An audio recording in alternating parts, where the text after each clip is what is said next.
Anyone listening to this podcast could pretty much assist a friend or neighbor anytime you wanted to. It's easy to help a pal bring groceries inside or open a door for a stranger.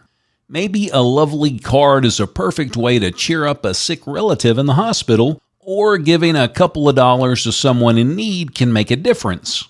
Opportunities to support are all over the place. Whether we choose to do it or not is another story.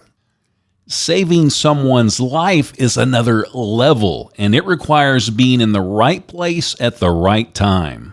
Depending on the circumstances, you also must be equipped with the proper knowledge and talent. It so happens that Victoria was the right one-eyed rescue dog for the job when it came to saving the life of her owner, Lauren. We've all had medical problems we have ignored at one time or another.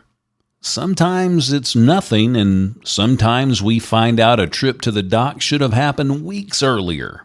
Lauren had a tiny red spot on her nose she'd been dismissing. Luckily, Victoria took the bump seriously and sniffed it persistently until Lauren finally decided to get it checked out.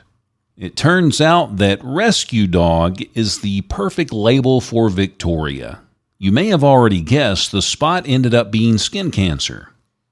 We try to stick with happy endings on this podcast.